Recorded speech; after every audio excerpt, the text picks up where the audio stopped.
결국 기독교적인 가르침이란 단순히 교과 지식이나 신학적인 지식을 가르치는 것을 넘어서서 우리의 궁극적인 삶과 생명, 신앙, 아는 것과 사는 것이 어떻게 통합되도록 안내할 것인가를 가르치는 것입니다.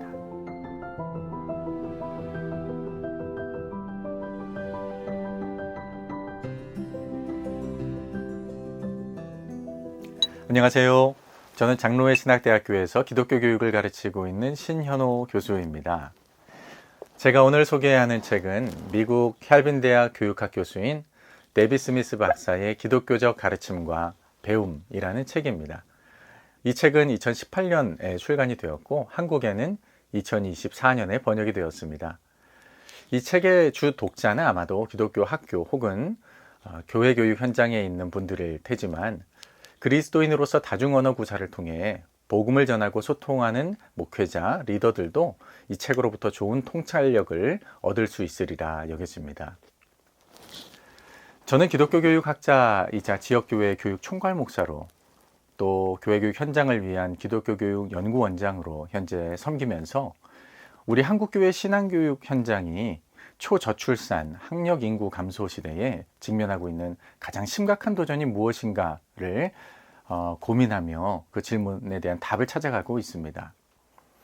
2024년 기준으로 합계 출산율 혹은 합계 출생률이 0.75명으로 기록되었고 또 대학 입학 가능한 인원 또한 2020년 46만 명에서 2040년에 28만 명, 약 39%나 가까이 감소하게 된다고 합니다. 이러한 통계는 교회로 하여금 교회 교육의 또 기독교 교육의 미래를 암울하게 만드는 양적인 도전으로 여겨지고 있죠. 하지만 신앙교육 현장에 다가오는 양적인 도전보다 더 관심을 기울여야 하는 것은 바로 질적인 도전입니다. 즉 기독교 교육이, 신앙교육이 성도와 학습자들에게 하나님 나라를 꿈꾸고 영향력 있는 신앙인으로 자라도록 돕는 데 실패하고 있지는 않는가. 진정한 신앙의 성숙이란 그리고 기독교적인 가르침이란 과연 무엇일까? 이 책은 독자들에게 그에 대한 중요한 단서를 제공하고 있습니다.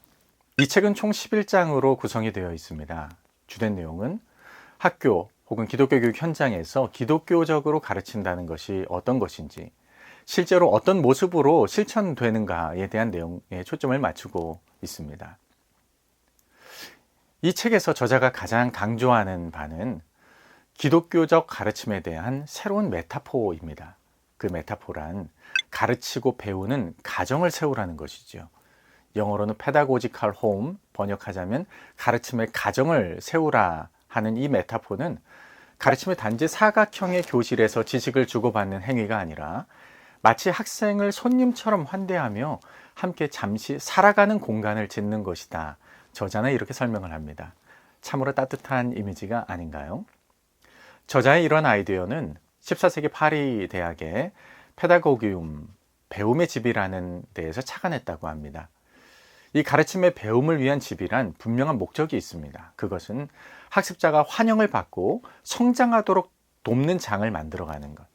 나아가 기독교인의 신앙과 배움, 삶과 삶이 통합되는 자리를 세우라는 것입니다. 앞서 이야기 드린 것처럼 오늘 기독교 교육이 당면한 가장 큰 문제는 양적인 도전, 즉 인구학적인 변화와 어린이와 청소년이 줄어드는 것만이 아닐 수 있습니다. 오히려 더 큰 문제는 믿음의 가정에서 태어나서 평생을 그리스도인으로 알면서 살아가고 있지만 진정한 변화와 성숙을 경험하지 못하는 질적인 도전이 바로 문제가 아닐까요? 그리스도인이 신실하고 진정한 신앙인으로 살아가기 위해 그렇게 살도록 돕기 위해서는 단순히 성경적 신학적인 지식을 주고받는 교실을 제공하는 것만으로는 부족합니다. 오히려 어린이와 청소년뿐만 아니라 모든 세대의 그리스도인이 복음 안에서 환영받고 또 성장하도록 격려하면서 돕는 잠시 살아가는 공간을 만들어가는 것이 더 중요하지 않을까요? 디지털 전환 시대를 맞이하고 있는 오늘 가르침과 배움의 가정을 세우는 노력은 더더욱 소중하게 여겨지고 있습니다. 이 책이 기독교적 가르침과 배움에 있어서 강조하는 또 한 가지는 바로 환대, 호스피탈리티입니다. 저자는 기독교 신앙이 우리가 가르치는 내용뿐만 아니라 가르치는 과정에도 영향을 미친다는 사실을 강조하고 있습니다. 그런 점에서 환대란 기독교 신앙에서도 매우 중요한 위치를 차지할 뿐만 아니라 교회, 학교, 가정에서 기독교 신앙을 전수하고 기독교적인 가르침을 실천하는 자리에 커다란 영향을 미치고 있습니다. 환대는 보통 손님이나 타인을 기쁘게 맞아 친절하게 대하는 것을 의미하죠. 성경 속에서도 아브라함이 낯선 손님의 모습으로 방문했던 하나님의 사자들을 극진히 대하는 모습이나 예수님의 가르침처럼 작은 자에게 한 것이 곧 나에게 한 것이라는 가르침을 통해 환대는 강조가 됩니다. 그렇다면 기독교적인 가르침에서 환대는 어떻게 실천되는 것일까요? 저자는 기독교적 가르침에서 환대란 배움에 참여하는 이들에게 단순히 친절을 베푸는 것을 넘어서서 타인 존재를 그대로 수용하고 진정한 만남이 일어나는 공간을 만드는 행위라고 이해를 합니다.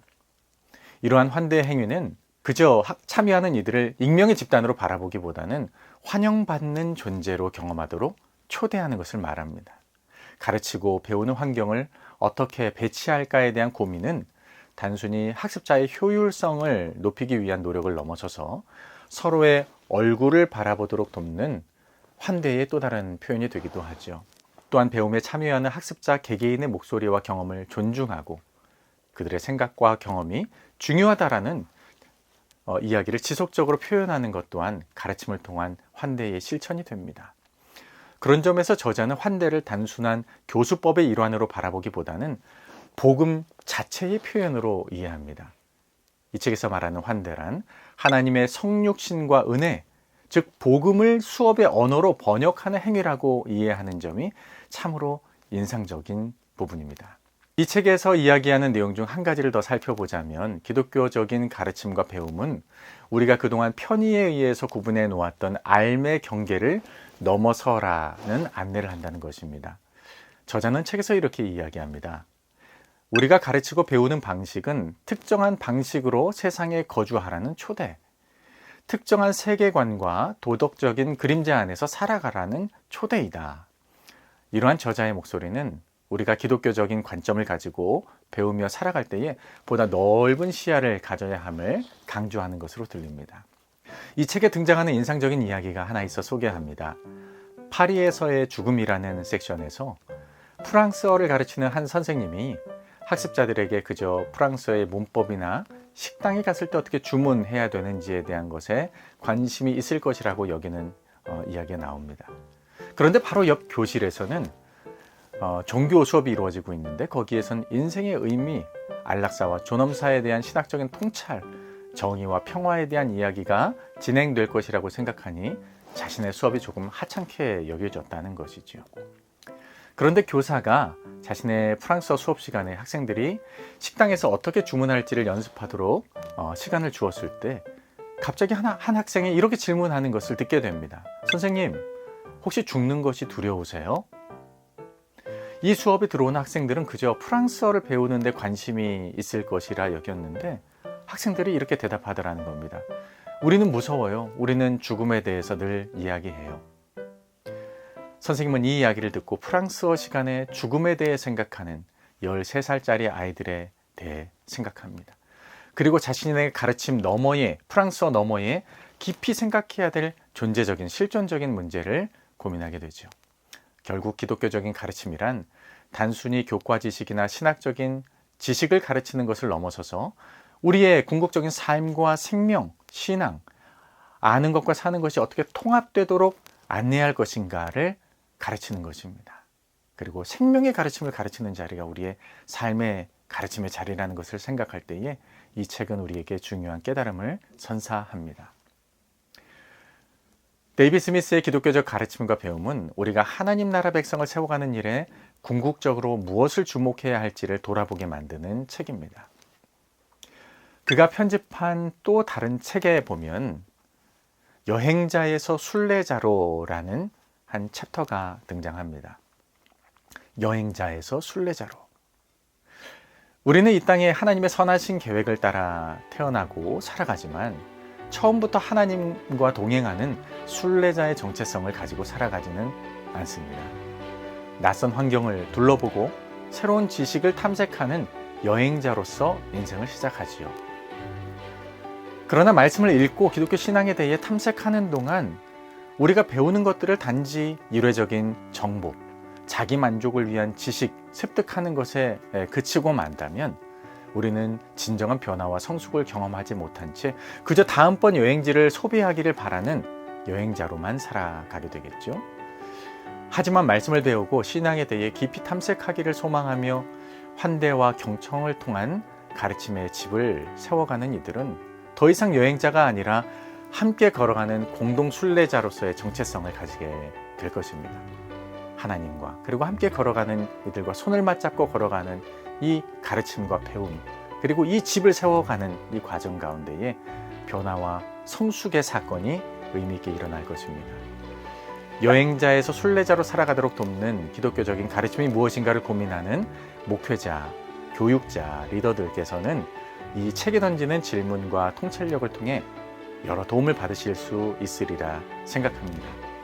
여러분의 가르침의 자리에, 여러분의 목회의 자리에, 여러분의 배움의 자리에 가르침과 배움의 집이 세워지기를 간절히 소망합니다. 감사합니다.